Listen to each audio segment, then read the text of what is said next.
tell you what's going on, really.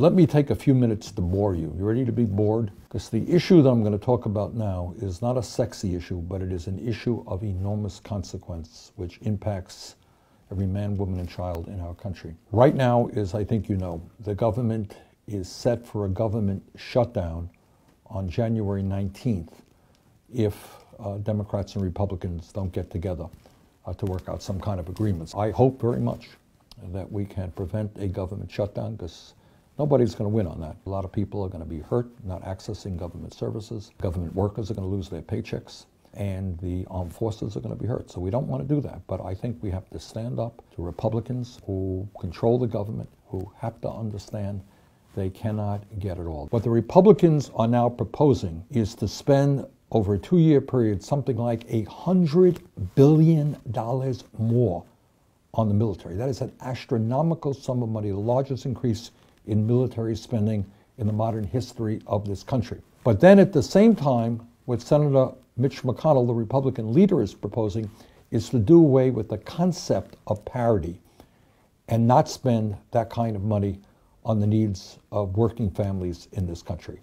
So it may not seem like a very important issue, but it is a huge issue, because if we don't get the funding that we need, we're not going to be adequately funding the CHIP program, that's the Children's Health Insurance Program.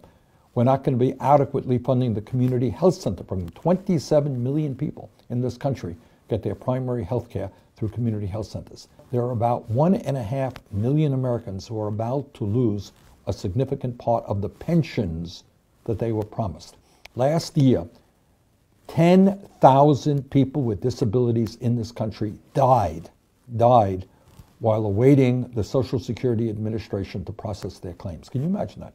10,000 people dying, and they're waiting for the Social Security Administration to do what it's supposed to do, but can't do because of inadequate funding and understaffing. Veterans are not getting the timely and quality care they need at the VA. Care is, in general, pretty good, but we got 30,000 vacancies at the VA, and I think it's time that we filled those vacancies. I don't have to tell anybody who is watching about the crisis we have in student debt. This is an issue that we have got to address. People's lives should not be significantly harmed for the crime of getting a higher education. And everybody who studies the issue understands that there's no social investment more significant than putting money into early childhood education. Kids do better in school, more likely to do better in life. When we talk about demanding that every dollar that goes to the military goes to domestic needs, to the needs of working families, this is what we're talking about. Issue number 2, and that is something that to me is one of the great moral issues, if you like,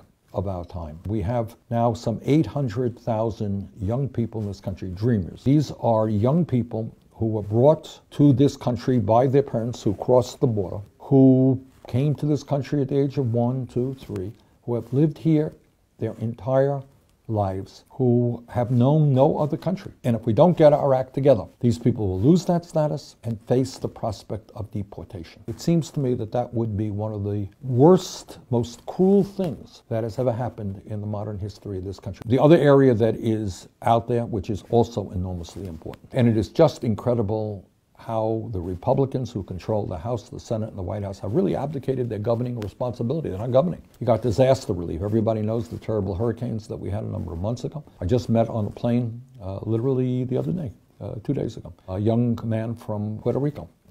Still doesn't have electricity. Still doesn't have electricity. Lives outside of San Juan. Virgin Islands, the same thing. Texas needs help. Florida needs help. We need disaster relief. So that is kind of where we are, and that's what's going on right now. There's a lot of stuff that's going on. These are pressing crises facing our country, and they have to be dealt with, and I intend to do everything I can to make sure they are dealt with.